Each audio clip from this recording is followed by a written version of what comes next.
All right, excellent afternoon to all those who are watching me across the states in Nigeria. We are all actors. I'm acting right now as well, but we act or do not act really lies in our hands, and our inactions also make us actors. In outcome of government today, I think the gladiators of today and are those who also are in action of today, who also have a place in history, and history will write how we have impacted humanity with our actions and inactions. I think that's the message I'm trying to pass across, but there's so much action and inaction in my message today. But guys, excellent afternoon again. You're on to another interesting edition of Real Talk with Kiki. I remain your convener, your executive producer, your scriptwriter. I tell people I wear many hats. So guys, I need to just blow my trumpet myself if no one is blowing it. But anyways, many thanks again for connecting with me today on your favorite lunch show, Real Talk with Kiki. I think it's important for us to hear what on this the initial segment has for us. When I return, I give my 2 cents on it. Stay with me. I'll be right back.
Hi, many thanks for staying with me. My takeaway from on this the initial segment is basically in today's digital era, where the fall of Nitel, shows the need for private sectors driven growth, because the privatization of Nigeria's telecom sector has led to a remarkable improvement with Glo, MTN, Airtel, name it, and of course, 9 mobile driving competitions in innovation. So I feel that, with on this the initial segment today, I believe that today's Nigeria boost, or will I say, boost of one of the largest telecommunication markets in Africa, not just in Nigeria, with the mobile penetration of exceeding 100%, and of course the internet connectivity expanding rapidly. I don't want to even talk about the Wi-Fi and all of that, but today's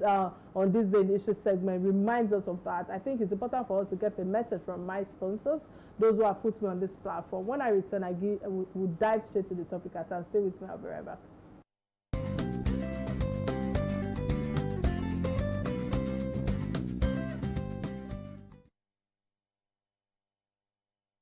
All right, many thanks for staying with me. On March 18, 2025, President Bola Ahmed Tinubu declared a state of emergency in the state, suspending Governor Fubara, his deputy Ngozi Odu, and all members of the State House of Assembly for 6 months. And this unprecedented move was in response to escalating political tensions and recent acts of pipeline vandalism that threatened national economic interests. And retired Vice Admiral Ibok Ibas has been appointed as a military administrator to oversee the state's affairs during the period, and the Nigerian Bar Association has criticized the president's action, labeling it unconstitutional, and asserting that such measures do not deserve elected government. And similarly, human rights lawyer Femi Falana condemned the suspension, stating that it cannot be justified under any provisions of the 1999 Constitution. The Conference of Nigeria Political Parties also questioned the president's moves or motives, describing the suspension as dangerous threats to Nigeria's democracy. In light of this development, the implication for governance, the rule of law, and the welfare of Rivers State citizens are profound. The balance between maintaining national security and, of course, the constitutional provision is under intense scrutiny. And on my live show today, I will delve into the political landscape of Rivers State, focusing on the governance challenges and, of course, the recent political developments, the way forward for the state, what are the implications of the Supreme Court's directives on the state's finances and governance, what role do the rule of law and the constitutional safeguards play in resolving these challenges or crises, like I like to call it or refer to it on my show. And of course, I will be touching on how can Rivers State swim through these challenges that we found ourselves. When dealing with issues on my platform, I try as much as possible to find a balance or to suggest solutions to the issue at hand. And of course, today I have no other, but let me just welcome my guest. Is one of us, and of course, I would like to refer to him as the political analyst that he is, very profound. In his analyst, his name is Victor. Victor, many thanks for creating time to do the lunch show with me today. We're supposed to have another guest, but with all that is going on in Rivers State right now, I guess everybody is just swinging into different actions and all of that. But thank you so much for creating time to be here. How are you doing today? It's a great time to be here. I'm doing wonderful. I just finished my own lunch, and I said I'm coming on a lunch program, so I should be prepared because I know how fiery this can be, however. Yes, because on this show, we keep it real. So keeping it real, let me start with the federal intervention, because people have debated whether it is a restoration of order or political bias. Is this godfatherism at play, so to speak? Does President Bola Ahmed declaration of state of emergency in Rivers State signifies the necessary step that restores order, or is it just over tension of federal power undermining the state autonomy? Maybe that's the word to use. That what's your take thus far with the issue at hand? Well, Nigeria is a federating unit, and each state of the federation is a unit of that federation. So subnationals are states. So now, when there's a problem within a state, the federal government has to step in. Now, there was a problem. The state is led by three branches of government: the executive, the legislature, and the judiciary. Now, if there's a problem between three of these, the president, the head of the federal government must step in to restore law and order in that federating unit. That is what just played out. Now, the governor remains the chief executive officer of the state, in this case, Rivers State, and the governor is Governor Fubara. The point is, I wouldn't want to call him suspended governor of Rivers State because, yes, news has come out that the House has ratified the declaration of state of emergency, but the report is not that so clear. But for the material time that we are now, March 20th, 2025, the governor of Rivers State, whom I just saw a very emotional video of him stepping out of the government house. The point is, the governor is the head of government, but there were issues in government, and the federal government, the head of the federating unit, gave it time for the governor to see what the governor can do.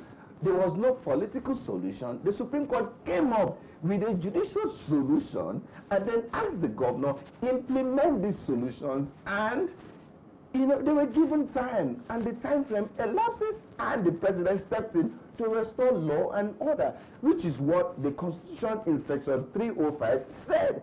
But the Constitution was silent on suspending an elected official. No government in Nigeria, the law has not been amended.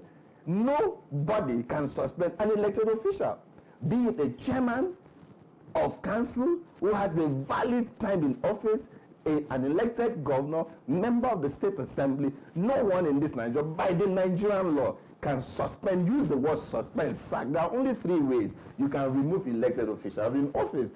One is resignation, two is impeachment, three, it is if the person is incapacitated, like what happened during the time of Umar Busa Yaradua.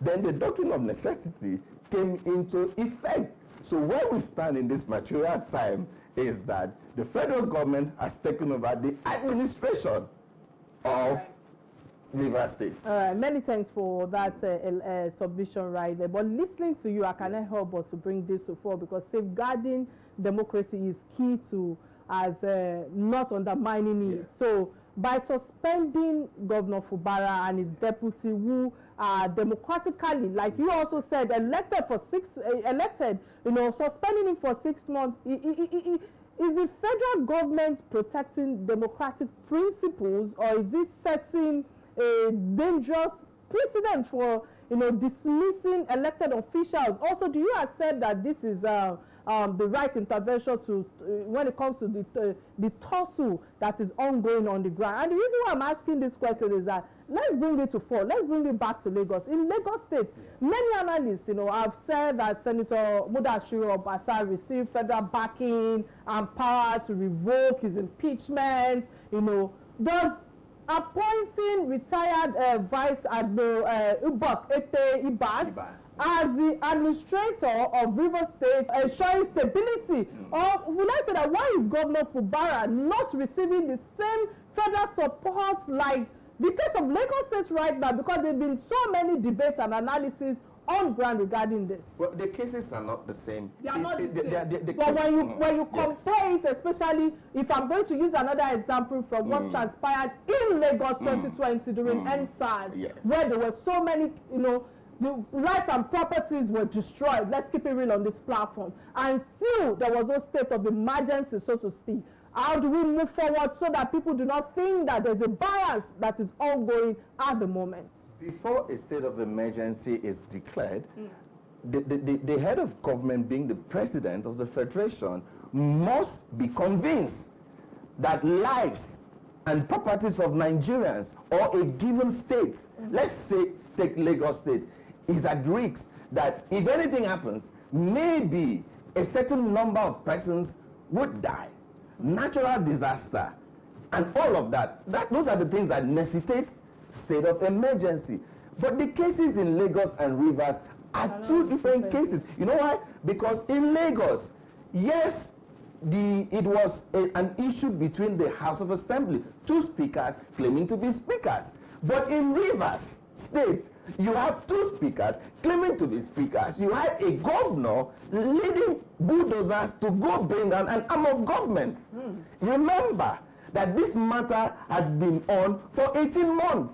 The governor did nothing, said nothing. The governor played politics with it.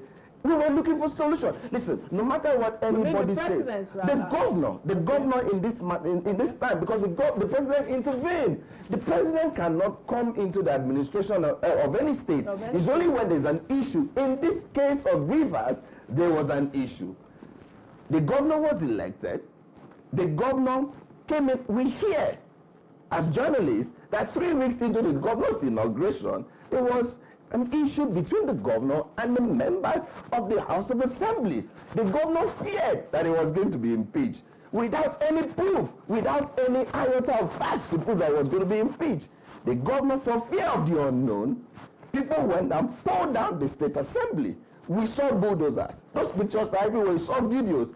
So as at the time, that material time, a branch of government led by the governor pulled down another branch of government. Democracy suffered that very period. It suffered because for there to be democracy, for there to be democracy, a true democracy, the arms of government, 3 of them, must be seen to be functioning independently, but they must be together. They must be together. Yeah, while I understand that, I think that we need to be addressing something. Are we addressing the governance issue, or are we setting political scores that remains another chunk of the discussion at the moment, whether we like it or not? Is the state of emergency, is it genuinely aimed at resolving governance issue, or do you think that it's just a I try to keep it real on this platform, but many times I really do not want to receive phone calls.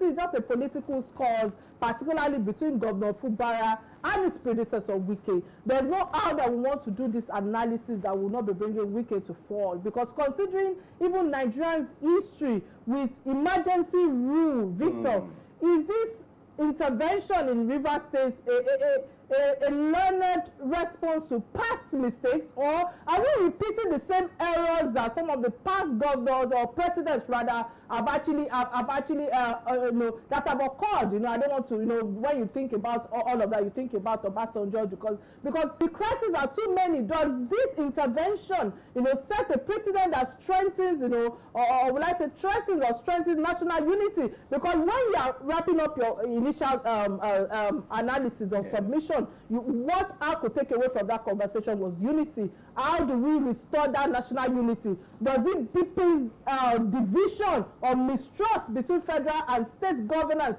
At the moment, we have to keep it real and lend our voice to how we can move forward from these challenges. Listen, going forward, it is on the governor. It is the governor's responsibility. As it is, if you check all the court cases that started, from ab initio, that ended with the Supreme Court, and then ended with the finality being the state of emergency, Minister Wike was not mentioned because he is not an actor in what is going on in Rivers. Anytime you bring his name, you are bringing it because of political reasons.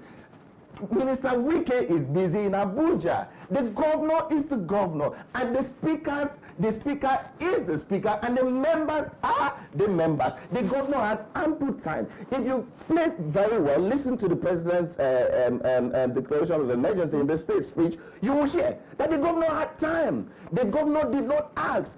Listen, if you go to one of the time that state of emergency was declared in the Northeast was because the governor asked, reached out to the president and said, to Jonathan and said in 2013, that this is why I am. This is the situation where we find ourselves. What do we do? He declared the state of emergency, hence, by law.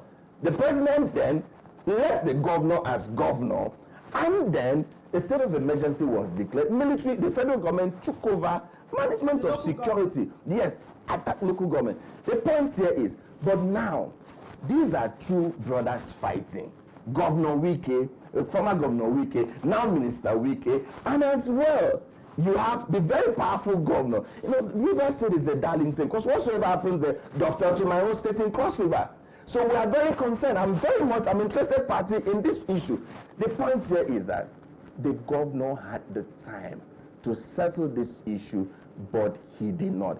The militant came out, threatened fire and brimstone. The governor didn't tell them, I don't know you guys. He didn't distance himself from what the guys were saying. So what do you want the president to do? Should I sit down and have my two sons fighting to burn down my house? When they burn down the house, I will go down with them. Me and my other children will go down with them. So what do we then do? Let's step in and save my house. I have a what's it called follow-up question to what you've just said now. But let's go on a quick break. When I return, the conversation will continue. You really do not want to change that channel. This is Real Talk with Kike.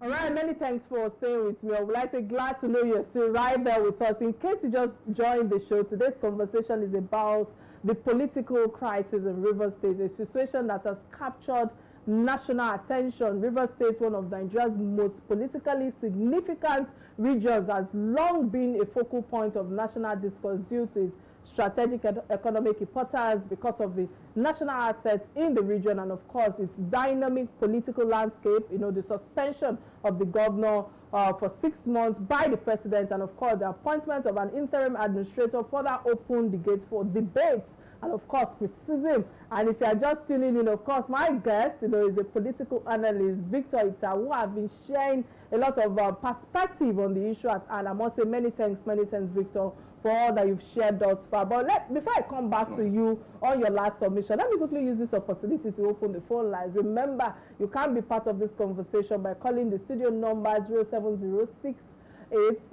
65440. I think that number is back now. And of course, we're streaming live on Facebook on Silverbell platform. Real Talk with Kike is not bad because we have not been able to retrieve our Facebook page and all. But quickly, before I go into this discussion for this segment of the show on Real Talk with Kike, I feel that I needed to say this. I think this will be the first time I'm going to say it because I have a guest that is very fiery. So balance is given priority now. Why? Because popular opinions are in support of Fubara. I also want to examine unpopular opinions which are in support of the, will I say, rationale of the federal government's action. Again, I want to say many thanks, Victor, for all that you've shared thus far. Earlier when you were talking, you spoke about, how two brothers are fighting, and should the president wait until the house is being pulled over it? I don't think that. And you saying that, President Bola Ahmed Tinubu, Wike rather, is not part of this whole issue. Wike a few days ago, a few weeks ago, went to River State. He went back to his home. What do you mean went back to his home? Well, you say he went back to his home. Go back to his home? No, I'm not saying he cannot go back to his home. Yes. But you went back to your home as if you are a president. You went back with uniform men. We all saw the videos on social. It equally said that I'm not trying to tell you that Fubara doesn't have issue with all the things that is on ground, because equally it has been said that Governor Fubara committed so many atrocities and was like you said, he also demolished River State House of Assembly, which was one of the things you highlighted in your submission earlier. So we want to find a balance in terms of the measure or the blatant abuse of power or suppressed position. Let's bring to fore quickly budget presentation, because the budget presentation was also part of the issue at hand, which was also an area where he faulted, presenting a budget to only 4 lawmakers while including 27 others, undermining democratic governance, was part of the issue. Was it a strategic move for Governor Fubara to just say that to maintain administrative stability, let me just go with this with these 4 lawmakers, and let me ignore the other 27 members? What's your take thus far with all that I've shared? The House of Assembly and the National Assembly is called the House of the People. In the entirety of Nigeria and anywhere around the world, every place you have a National Assembly or a local assembly, it is the House of the People. You have the members represent people, and they are called constituents. So now, if you have, let's assume in this case that we have 31 House of Assembly members, they don't represent themselves. They represent every villages, every ward, every council, and every city, and municipal councils in a given state and a country. The point is, you cannot say that 4 is a good number out of 31, if not 32. You cannot. So when Governor Fubara was doing business with 4 lawmakers, what he has said to the constituent from the 27 the other 27 members is that, you know what, you go to hell, I don't care, you don't exist. So he was leading, spending government funds with 4 men. It is the height of illegality. It is the height for a governor who swore upon election and eventual inauguration. The governor swore by the Holy Bible. In some cases, they swear by the Holy Quran. And the Bible is held by their wives, their significant other. He swore to uphold, defend, protect the Constitution of the Federal Republic of Nigeria. He has a moral burden to follow what the Constitution says. But what did he do? He left 27 and stayed with 4. If you have 5 children and you deal with 2, what happens to the 3? Are you telling them that they are not your children? No, it's a question you have to answer, Mikike. No, I'm not saying, I'm not disputing that, but when you look at all the precedents that have been on ground, can you actually, because it's trying to make sure that the administrative part of the state does not come to a collapse. But however, it is, I know it is debatable that even the court is being controlled or influenced by federal government. We've seen all sorts of different reactions on socials, on newspaper print, and giving the court order against the local governments and, of course, the government itself in terms of annulment of local government election by the courts, as far as I'm concerned, reflect a strong leadership or a disregard for judicial authority and due process. How do we move forward from here? Again, let me quickly bring to fall the pipeline sabotage and the vandalism that took place when it comes to the national concerns, because it remains a national issue, however, or national assets rather, however we look at it when it comes to state properties. I spoke heavily on this issue on my radio show yesterday, and I felt that I needed to bring this to fore to hear your own perspective on the issue. And with tension escalating, to the point of pipeline sabotage, does the president's action to, would I say, to suspend Fubara now, and of course to impose an administrator, not an act of good, or would I say goodwill, or maybe goodwill for the people of Rivers State to protect the national asset? Or why some people are looking at it from the angle that, why are you accusing Fubara as the one that is behind the pipeline sabotage, knowing that, yes, that's a lot of money out there and a lot of resources for the nation? What's your take on For this? me, I would agree with the presidency, I would agree with the SGF, that the governor intentionally, knowingly, willfully teleguided these guys. The governor had a speaking, I think about 2 weeks, if not a week ago. Even the Attorney General of the Federation used the word that the governor teleguided. So I cannot say allegedly, because the #1 law officer of the land said that the governor teleguided. So the governor can't sue me. He must first of all sue the SGF. When you refer to the attorney, because I've heard this morning that there are some lawyers who are ambulance lawyers. I don't want to say well, Nigeria is a great nation. It's a nation of 230 million people. We cannot afford to have a bus driver SGF. We cannot. So what that means is that the SGF is a learned silk. So we cannot say that he belongs to that school of thought. The point here is that the governor had an event, and he said, the youth, wait, I will tell you what to do and when to. I will tell you. I'll get back to you. What was the governor saying? Did he explain to us what he meant by that statement that the governor made?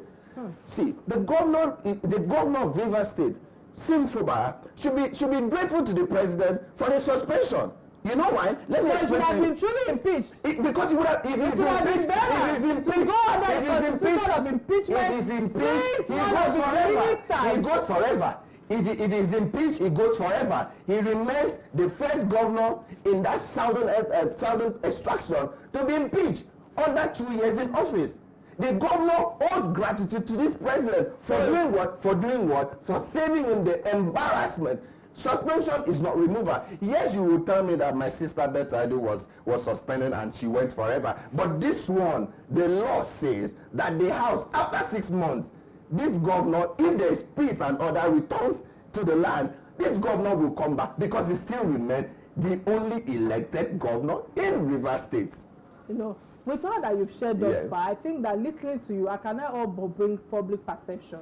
Because public perception is also key, because of the good people of Rivers State are equally stakeholders in all of this. I've seen the likes of Ibn Abo and what's the other actress name right now, who have also lent their voice. These are the few Nollywood actors that I've seen lend their voice on issues of Rivers State, despite the fact that we have quite a number of them from there. How are the residents of Rivers State right now reacting to the federal intervention? Do they view it as necessary action for peace, or is it an unwelcome intrusion into the state affairs? Because listening to Ibn Abo, I've seen how she was saying that in as much as there's peace right now, but coming to the street and seeing uniformed men scares her. There's a lot of agitation in the state right now. How do we move forward? Before you respond to my question, I understand that we have a caller on the line. Is the caller still there? Are you there? Okay, we lost the call. Please go ahead. Listen, the people would never say, see, Governor Fubara, I stand with Governor Fubara, but I just agree I need the rule of law to be followed. The rule of law must be followed. And the people, listen, the law doesn't recognize sentiment. The law stays on facts. And people in the streets of Rivers State and in Port Harcourt, what they are going with is sentiments, emotions, but not the facts. The facts here, I am talking about public perception with all that you've shared thus far. Yes. when it comes to protecting the interest of the people, Yes. when it comes to what they want, how do we move forward from here with all the shenanigans that is ongoing at the moment? The people should then, in order to kill the shenanigans, is the people should then impress on the governor.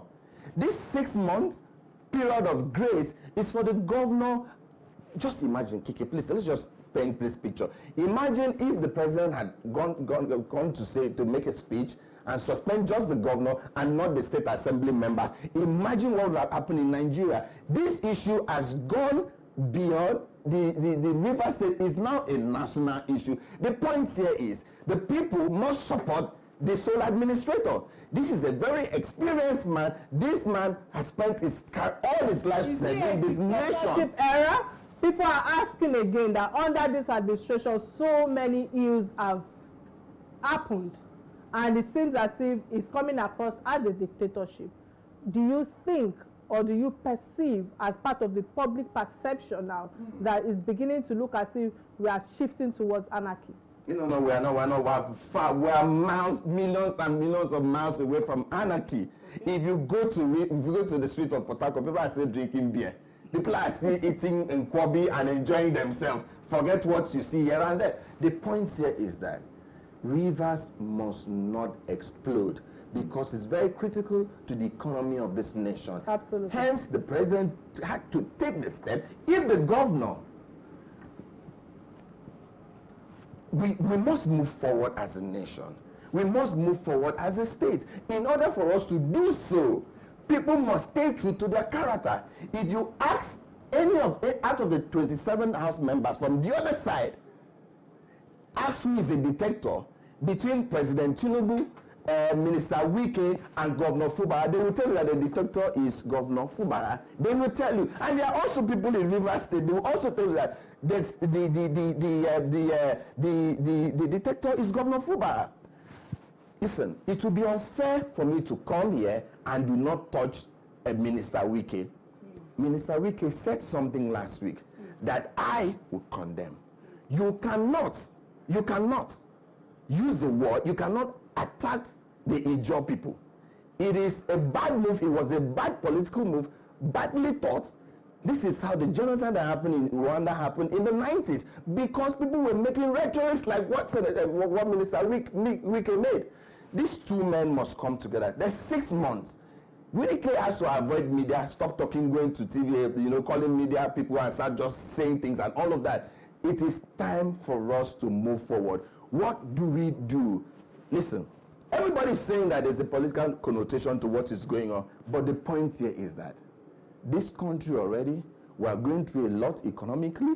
If we allow Lagos, Port Harcourt, Rivers and Lagos to boil and canoe, then we do not have a country we can build to a nation. So for me, it is a duty that the governor must take it upon himself. He is the father. When I made the analogy of two brothers fighting and the father coming, but the father blamed the senior brother. Who is the senior brother in that scenario? It's the governor. The governor is the senior brother. Senior brother? It's the senior brother. He's sitting there. Minister. Yes. He's the only elected official. He's the only man with immunity. So the person that Tinubu has power over, which is Minister Wike. Yes. President Bola Ahmed Tinubu should have exercised his power, because that is the only person he appointed in the issue at hand that he would have exercised his power on. 3.5 million people voted for the governor. The more reason why he doesn't have the power, the autonomy power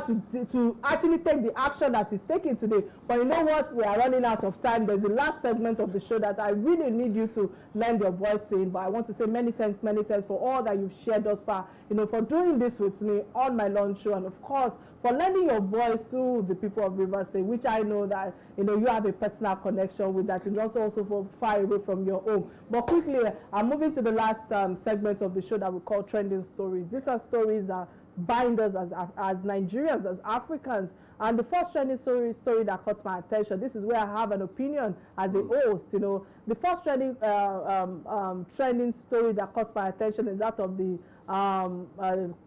NYC coppers controversial statement. And this is my 2 kobo on this NYC coppers controversial statement. First off, let me start by saying that President Bola Ahmed Tinubu is a leader known for tolerance, if I'm the one saying so right now with the issue at hand. But in terms of some of these past, I want to judge him by some of his past experiences that we all have seen. And when it comes to what he has shown time to time again, that he's willing to forgive even his own political opponents and bring them into government to work together for the progressive of the country, Nigeria. So this is clear demonstration of his commitment to unity and harmony, in the country, Nigeria. I applaud him for that. So that is one symbol that makes him excel among, his adversaries, if you ask me. Now, about this issue with the, how will I put it now, with the NYSC lady right now,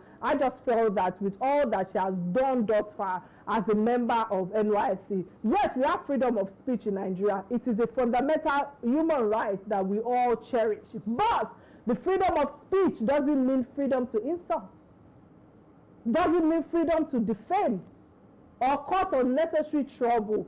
Some people misunderstand this freedom of speech, and I think that they can say anything without, they think that they can say anything without consequences. So even if it disrupts the government or creates political tension, that's not how it works, if you ask me. I've read the statement from TUC, NLC, and they mentioned that there's frustration among the people, which is why they are asking for her to be pardoned. I understand their point, but here is my own take as a host, as a convener of this platform. This copper is an adult. She is above 18 and a graduate of a higher institution. Her actions and statements don't reflect the level of responsibilities and knowledge expected of someone with an educational background. One of our major mistakes for me is, failing to understand the difference between allowance and salary.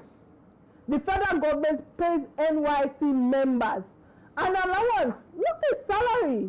This allowance is meant to support them while they serve the nation. I was served in Ogun State. I served, I think, almost 22 years ago or thereabouts, and my parents were still giving me salary or whatever, to cushion whatever thing I was getting. So it's not equal to a full income or wage. The primary purpose of NYSC is to instill a sense of national unity and give young graduates an unbiased understanding of Nigeria's diverse culture. It's about service, not just personal gains.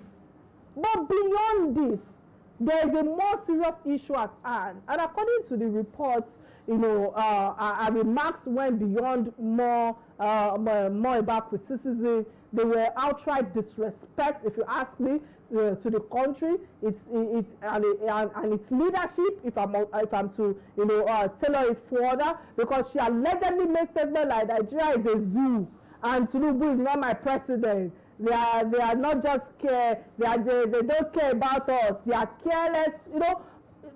Just careless words all over the place flying. They are direct violation of the NYSC oath of service that she took. I don't think sometimes they are educating these children properly. Pardon me that I'm using the word children. Let's not forget that every NYSC member signs an oath to uphold the unity and integrity of Nigeria. Part of that oath includes a commitment to the loyalty of your country, Nigeria, and its government. Yes. But making such inflammatory statements, she has not only disrespected the nation, but also breached the terms of her service. This is a punishable offense under the law. That's the reason why I'm emphasizing that she's above 18, and she should be held accountable for her actions. Can we raise our children properly? All these things start from the home. Some people might argue that she's just a young person expressing her frustration, but that's not an excuse, guys. If we allow such behavior to go unchecked, it sets a dangerous precedent. It sends a message that anyone can disrespect the country, disrespect elders, and its institution without consequences. That's not the kind of Nigeria that we want to build. There's a saying that example is better than perception or something. If we truly want to discourage lawlessness and promote peace and respect, Then the scapegoat must be made of all this chaos and disrespect going on in our country, Nigeria, or the nation. This is not just about being harsh. It's not about upholding the rule of law or ensuring that there's everyone following rule and order, regardless of their status. It's about accountability that I'm bringing to fore for their action. Freedom of speech comes with responsibility. People forget that. And we must always strive to use it wisely. At the same time, we must respect the institution that binds us all together as a nation. I have used myself as an example, and I've also called people's attention to the difference of allowance and salary. They went to school, their parents took care of them. NYSC is the last lap before you start proper work in whatever place that you find yourself. Can we put things in perspective and try to make sure that the children that we are training today do not actually, keep disrespecting the nation and elders or leaders? That's the reason why you see the youth of today write all sorts of nonsense, pardon my word, on social media. I'm one of the people that feels that social media should be regulated. It is because of this youth. They write all sorts, they say anything. But when they see you physically, half of them cannot say half of the things that they are saying. So how do we bring accountability to fall now is the question that I'm leaving. What's your take on this? Okay, now let me tell you about Rita. I know Rita.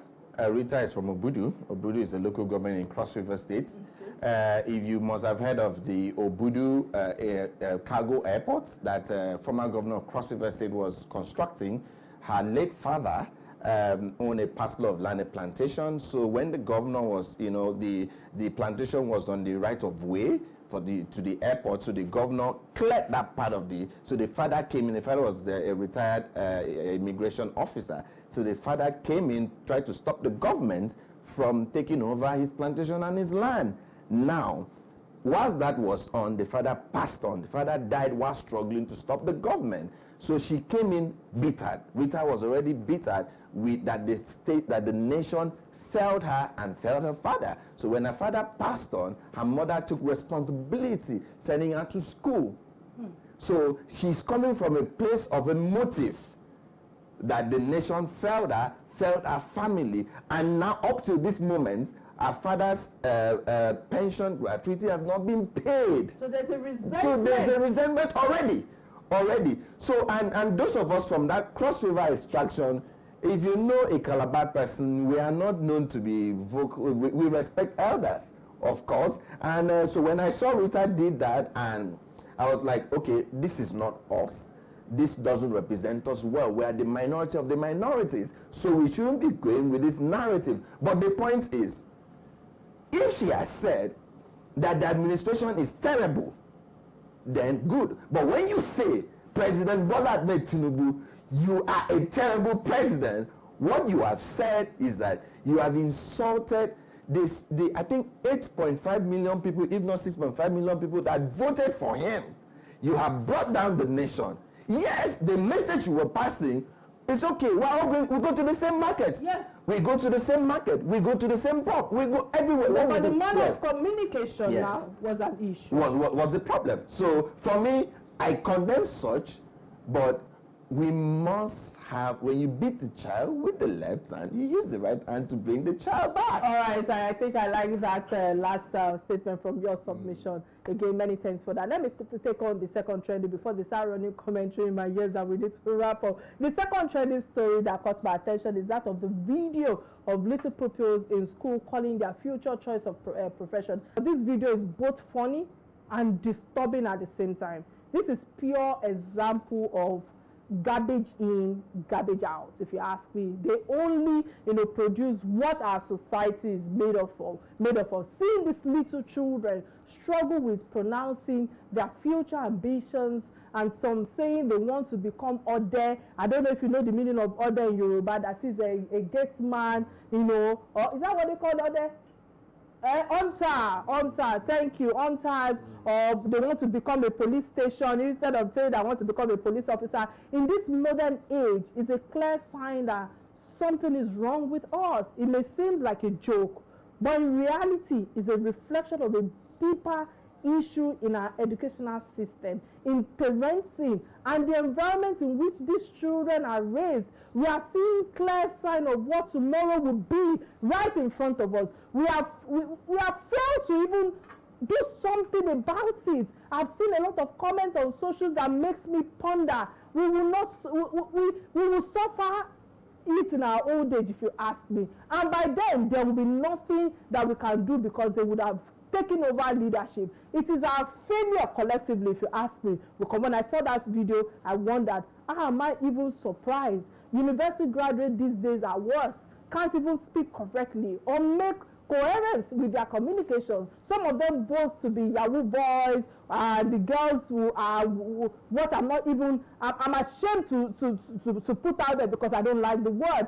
Anyways, we will keep doing our own bit by lending our voice, creating awareness, guiding these people. I want us to further, look at this thing in a critical manner. And the reason why I feel that I needed to just put out some of these pointers because, one, the quality of tutors and education now is something that I feel that I need to emphasize on. The quality of teachers plays a major role in shaping a child's future. If a teacher is not well trained, or have a dedicated people that they can say that they are constantly training, how can the pupils properly be guided? Many schools employ unqualified tutors because they want to save money in the long run. So who suffers for it? The children. A solid education system starts with good tutors who can teach, who can inspire, which can expose children to a better career choice or choices. Secondly is parenting. Parents have a big role to play. Parents also have responsibilities to encourage and guide their children. If a child grows up in a home where education is not valued, they will not take it seriously either. Some parents do not check their children's homework.